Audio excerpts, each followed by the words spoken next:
Hallelujah, praise the Lord. आप सभी को परमेश्वर बहुतायत में आशीषित करे। आज फिर से परमेश्वर के वचन को लेके आ गया हूँ आप लोग के सम्मुख, और आज फिर से प्रकाशित वाक्य में से कुछ बातों को हम जानेंगे। प्रकाशित वाक्य अध्याय 13 में हम लास्ट टाइम थे। आज फिर कुछ अन्य बातों को जानेंगे, जिससे आप अपने परिवार, अपने जो डियर नियर जो लोग हैं, उनको आप जो है आने वाले समय के विषय में अच्छे से बता सकते हैं, ताकि उनका विश्वास जो है यीशु मसीह में और भी स्ट्रांग होने पाए। हालेलुया। तो आइए देखते हैं प्रकाशित वाक्य अध्याय 13 उसका जो पद 3 है, उसमें परमेश्वर का वचन ये लिखा हुआ है, मैंने अपने सिरों में से एक पर ऐसा भारी घाव लगा देखा मानो वह मरने पर है। फिर उसका प्राणघातक घाव अच्छा हो गया और सारी पृथ्वी के लोग उस पशु के पीछे अचंबा करते हुए चले। हालेलुया। तो यहाँ पर जो है उस पशु के बारे में और इस सिरों के बारे में हम लोग पिछले अध्याय में जो है देख चुके थे। और जो ये जो बीस्ट था और जो पशु था जिसके बारे में बताया गया है, तो हम देख रहे हैं उसका जो सिर किस तरीके से था। आप लोग थंबनेल में देख सकते हैं। तो उसके सर में घाव था बोलते हैं। हालेलुया। लेकिन उसके सर में कैसे घाव हुआ, कैसे उसका घाव आया, इसके बारे में हमको कोई भी जानकारी नहीं। हालेलुया। लेकिन इस चैप्टर को हम आगे थोड़ा पढ़ते हैं तो समझ में आता है कि ये जो है, मतलब जो घाव जो हुआ है वो पशु में हुआ है। मतलब ये जो पशु कौन है? एंटी क्राइस्ट ही है। एंटी क्राइस्ट को रिप्रेजेंट करता था। हम लोग पिछले बार इसको देख चुके हैं। और वो जो पशु है उसमें क्या हो गया है? उसके जो हेड में, उसके सर में क्या हो गया? घाव हो गया। इसका मतलब ये है, जो एंटी क्राइस्ट कौन थे? एंटी क्राइस्ट वही है जो लीडर्स, आप पूरे पिछले चैप्टर को या उसके पहले के चैप्टर को देखेंगे तो बहुत अच्छे से मैंने इसमें समझाया कि जो एंटी क्राइस्ट जो लोग हैं, उन लोग कौन है? उस समय के जो लीडर रहेंगे वो रहेंगे। हालेलुया। तो ये जो एंटी क्राइस्ट है उसका जो हेड में ना एक इंजरी हुआ है करके बताया, एक घाव है करके। और ये कब का बात है? जब ट्रिबुलेशन जब चलेगा, क्लेश का समय का जो बीच का समय रहेगा ना, उस समय का बात है। हालेलुया। और यहाँ पर ये भी बता रहा है, परमेश्वर का वचन को हम पढ़ रहे हैं, तो ये जो है मरने, मतलब प्राण घातक था। मतलब बोलना चाहिए कि इसमें प्राण घातक घाव ऐसा लिखा हुआ है। घाव तो था, लेकिन ये जो घाव है ये क्या था? प्राण घातक घाव था। प्राण घातक घाव मतलब जिससे मर सकते हैं। हालेलुया। तो ये सारा जो है मिड ट्रिबुलेशन में हो रहा था, ये सारा चीज। और एक डिफरेंट इवेंट भी है, इसको हम लोग देखेंगे तो समझ में आएगा। तो इसको हम जल्दी से समझते हैं, तब हमको समझ में आएगा। दानियल की किताब में जो है ना, इसके बारे में, एंटी क्राइस्ट के बारे में, 3.5 साल का समय का जो मिड ट्रिबुलेशन होने वाला था, इसके बारे में हम ऑलरेडी पढ़ चुके हैं। हालेलुया। तो ये बात हम लोग को पता चल गया है कि ये जो घाव है, एंटी क्राइस्ट जो है, जो वर्ल्ड के लीडर जो उस समय रहेंगे, उनको हुआ है। तो इसको क्या बताना चाह रहा है परमेश्वर का वचन? और इसमें यह भी बता रहा है कि वो मरने में है। तो ये बात भी हम लोग को पता है कि जो वर्ल्ड के लीडर कितने हैं वहां पर, यहां पर 10 थे, एक और उभरा, मतलब 11 लीडर। हालेलुया। जो 11वां जो लीडर था ना, उसके बारे में बात हो रहा है, और सारे लीडर लोग के बारे में यहां पर बात हो रहा है। तो दानियल की किताब में हम लोग ना अच्छे से इसको जो है ना पढ़ चुके हैं। दानियल की किताब में जो पहले भी मैंने आप लोग को बता चुका है इन सारे बातों को। लेकिन यहाँ पर जो है एक बात जो है इंपॉर्टेंट, उसको समझने का जरूरत है कि ये जो घाव था, प्राणघातक घाव था, कैसा हुआ और ये घाव कैसे मिला, इसके बारे में कोई जानकारी नहीं है। हालेलुया। लेकिन यहाँ पर इस बात को बताया जा रहा है कि जो प्राणघातक घाव था वो क्या हो गया? ठीक हो गया। हालेलुया। ये जो प्राणघातक घाव था, अगर तीसरा पद को हम पढ़ेंगे, इसको थोड़ा सा समझने की बात है, क्योंकि आप लोग जो है ग्रीक बाइबल को नहीं पढ़े हैं। अगर ग्रीक बाइबल को पढ़ते तो आपको समझ में आता कि ये प्राणघातक जो घाव जिसके बारे में बता रहा है ये क्या है करके। ये प्राणघातक घाव जो बता रहा है, इसका मतलब है कि ये जो है मरने पे था। कौन? Anti Christ. और मरने पे था। यहां पर प्राणघातक घाव मतलब बोलना चाहिए कि मर ही गया, मतलब बोलना चाहिए उसका घाव किसी का चंगा कैसे हो जाएगा। इस वर्ड को अगर हम ग्रीक बाइबल से जब पढ़ते हैं तो वर्स 3 में जो शब्द को यूज किया गया है वही प्रकाशित वाक्य 5:6 में भी यूज किया है। जिस तरीके से यीशु मसीह क्या हो गया था, मर के जी उठा, है ना, उसी तरीके से यहां पर भी सेम शब्दों का यूज किया है ग्रीक बाइबल में, जिससे कि क्या है कि अंडरस्टैंड हम कर पाते हैं कि जो उसका घाव था वो ठीक कैसे हुआ, जब वो मरा और मर के क्या हो गया, जीवित हो गया। तो अद्भुत तरीके से उसका क्या हो गया, प्राण घातक, मतलब उससे मरा तो उस घाव से वो मर तो गया, लेकिन मर के वो क्या हो गया, जीवित हो गया। मतलब बोलना चाहिए कि उसका क्या हो गया, रिजरेक्शन जिसको बोलते हैं वो हुआ। हालेलुया। तो यहां पर एक क्लियर बात यहां पर पता चल रहा है कि जो एंटी क्राइस्ट है ये मरा, मर के क्या हो गया, फिर से जीवित हो गया। उसको कोई मारा नहीं, और उसको घाव कैसे लगा उसके बारे में भी कोई जानकारी नहीं है। हालेलुया। तो दानियल 7 को आप और भी पढ़ेंगे ना तो और भी इसके बारे में बहुत अच्छे से जो है जान पाएंगे। आप लोग जो नए जो हैं जो देख रहे हैं तो आप समझ लीजिए दानियल 7 को आप पढ़ने से समझ में आ जाएगा कि ये जो सर थे और ये जो बीस्ट है ये कौन है, ये एंटी क्राइस्ट है। मतलब जो क्लेस के समय में जो लीडर्स हैं, जो पावर में आए हुए लीडर्स रहेंगे, उनके बारे में यहां पर बात चल रहा है। हालेलुया। तो इस चीज को हम समझ चुके हैं, जो ये एंटी क्राइस्ट है ये क्या हुआ, मरा और मर के जीवित हो उठा। हालेलुया। और उसके बाद जो 3 और जो राजा थे उनको क्या करेगा, समाप्त करेगा। इस चीज को हम लोग देखेंगे आगे। लेकिन जो है यहाँ पर एंटी क्राइस्ट को इस तरीके से जी उठने के लिए, मतलब बोलना चाहिए कि यहाँ पर बहुत सारी और चीज है। क्योंकि कोई भी जो बोलना चाहिए डेथ बॉडी है उसको जीवित करने का पावर सिर्फ किसके पास है, परमेश्वर के पास। हालेलुया। बिना परमेश्वर के कोई भी डेथ बॉडी जो है वो जीवित हो सकती है क्या, लाइफ उसमें आ सकता है क्या, नहीं आ सकता। हालेलुया। तो ये काम क्या परमेश्वर ने किया है क्या, नहीं। लेकिन परमेश्वर ने क्या किया, शैतान को अलाउ किया। क्या चीज अलाउ किया, कि वो उसको जीवित करे करके। और ये बहुत समय से शैतान चाहता था, क्योंकि शैतान के पास पावर नहीं है कि वो किसी भी मृत को जीवित कर सके। तो यहां पर शैतान को क्या किया, परमेश्वर ने परमिशन दिया कि वो जो बॉडी है, जो एंटी क्राइस्ट का जो बॉडी है, मतलब वो एंटी क्राइस्ट कौन है, वो मनुष्य ही है। हालेलुया। जो एंटी क्राइस्ट जो लीडर्स थे उनको क्या करने का पावर दिया, कि वो फिर से जीवित हो जाए, उनमें लाइफ आ जाए। हालेलुया। ये ट्रिबुलेशन के टाइम में। हालेलुया। तब शैतान को भी लगने लगा कि अब जो है मैं बॉडी में मेरा पावर है कि मैं लोगों के बॉडी को जीवित या मृत कर सकता हूं। हालेलुया। अगर आप वचन 2 को पढ़ेंगे, इसका 13:2 में, तो इसमें लिखा हुआ है, जो पशु मैंने देखा वह चीते के समान था और उसके पांव भालू के थे, वो उसका मुंह सिर का सा था। वो अजगर ने अपने सामर्थ और अपना सिंहासन और बड़ा अधिकार उसे दे दिया। बोलता है पावर जो है ना कंप्लीट किसको दिया, ये मर गया था ना, उसको अपना पूरा पावर उसने क्या किया, तभी दिया। हालेलुया। तो उसने क्या किया, अपना पावर देके उसको क्या किया, जीवित कर दिया। उसमें क्या आ गया, लाइफ आ गया। जैसे रिजरेक्शन होता है ना, मर के जी उठना। हालेलुया। तो ऐसा होने के बाद संसार में क्या हो गया, लोगों का अट्रैक्शन हो गया शैतान। क्योंकि मर के मतलब बता, मरा हुआ चीज को जीवित करना मतलब एक अट्रैक्शन वाला बात है।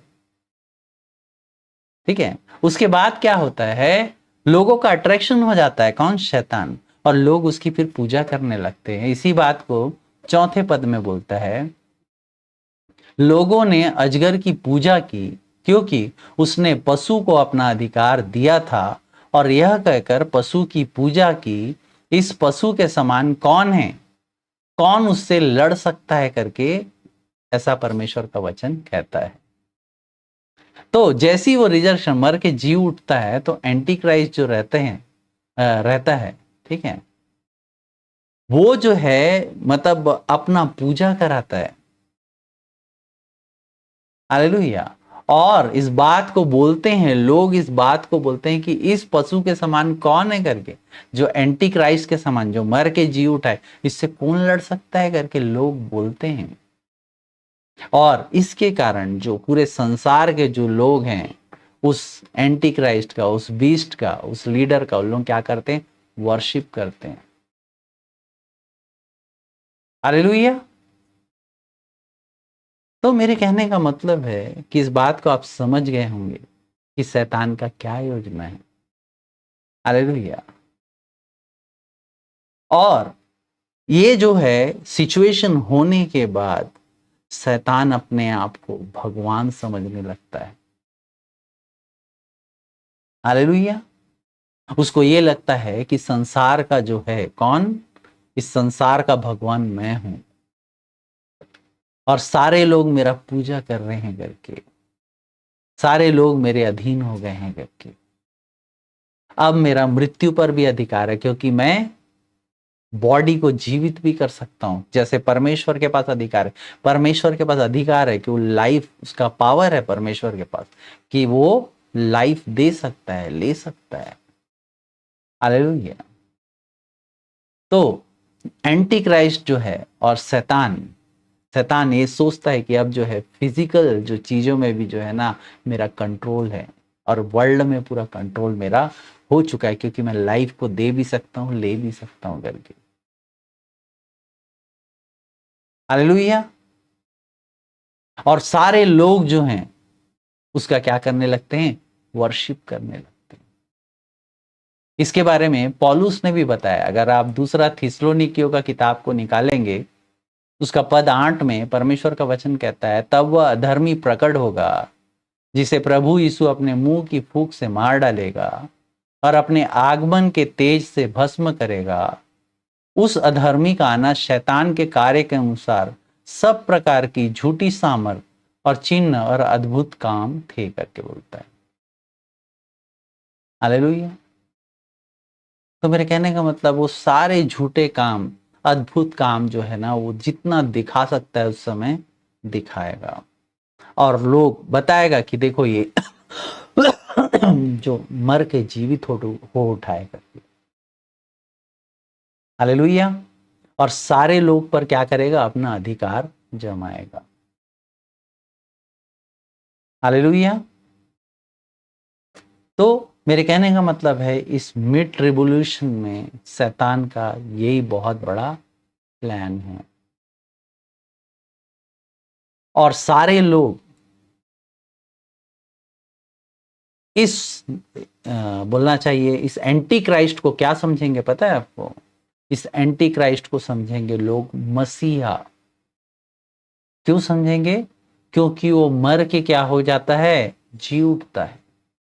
इसीलिए उस मिड ट्रिबुलेशन में लोग इसे, इस एंटी क्राइस्ट को क्या सोचेंगे, यही मसीहा है जो मर के क्या हो गया, जीवित हो उठा करके। हालेलुया।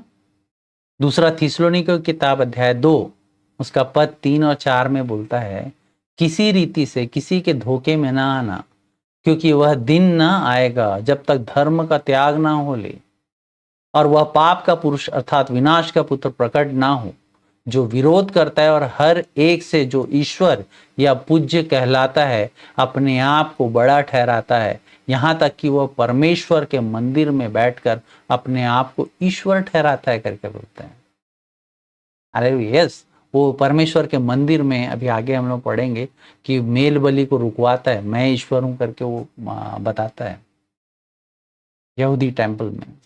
दानियल भी इसके बारे में बताया गया। दानियल का किताब 11 अध्याय 36 से अगर आप पढ़ेंगे तो आपको समझ में आएगा। आप पढ़ सकते हैं कि दानियल का किताब अध्याय 11 पद 36, 37, 38, 39 में इसके बारे में बताया गया है।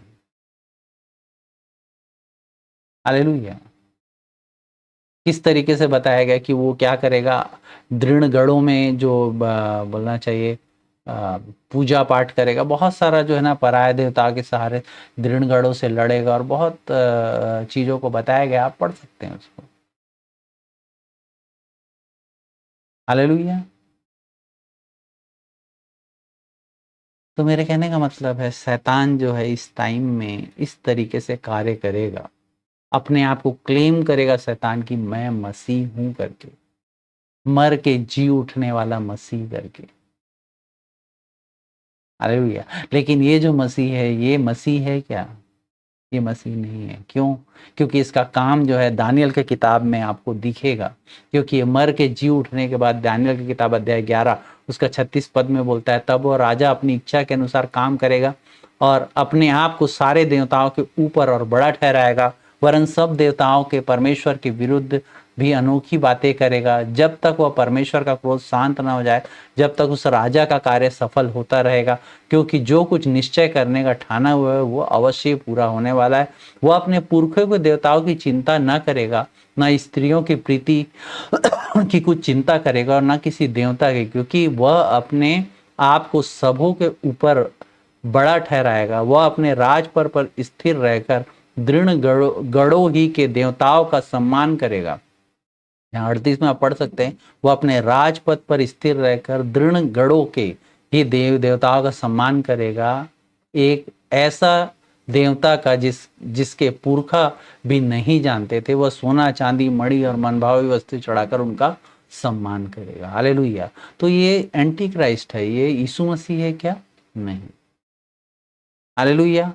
लेकिन सारे लोग उसको क्या मानेंगे उस समय? मसीह मानेंगे। हालेलुया। और उसी समय है, आगे आप पढ़ेंगे दानियल 9 का 27 में भी पढ़ सकते हैं, वो अन्न बलि और मेल बलि को भी क्या करेगा? बंद करेगा। हालेलुया। और घृणित वस्तुएं देखी करके, वहां पर कंगूरे पर उजाड़ने वाली घृणित वस्तु देखी गई, ऐसा करके लिखा हुआ है। हालेलुया।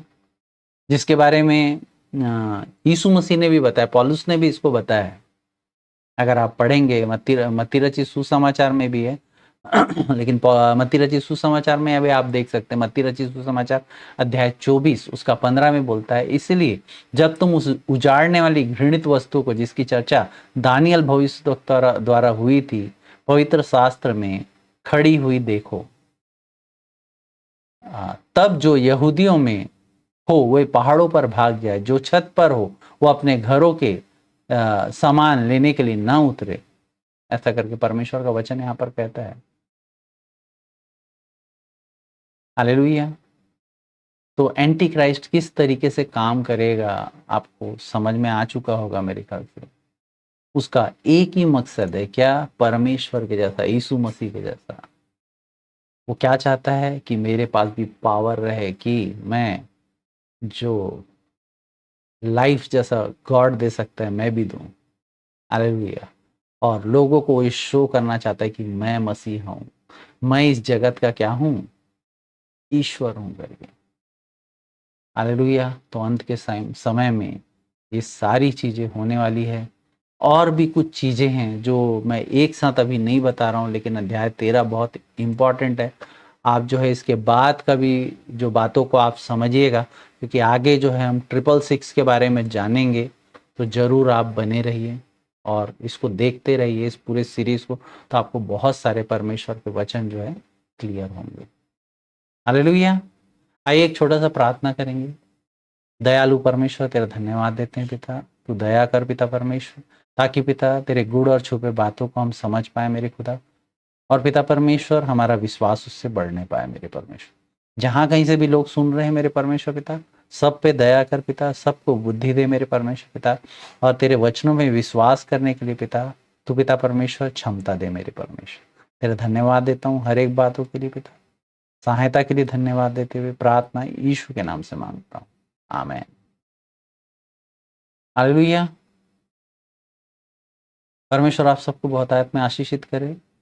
अगर आप किसी भी तरीके का भेंट या दशमांश देना चाहते हैं तो स्क्रीन में आपको एक क्यूआर कोड और नंबर दिख रहा है। आप किसी भी तरीके का फ़ोन पे या किसी भी तरीके का ऑफरिंग जो देना चाहते हैं दे सकते हैं, और अच्छे मन से आप दीजिए अगर देना चाहते हैं तो। हालेलुया। पिछले बार जो ऑफरिंग हमको मिला था उसमें डॉली के द्वारा एक ऑफरिंग हमको मिला है, और कोई भी ऑफरिंग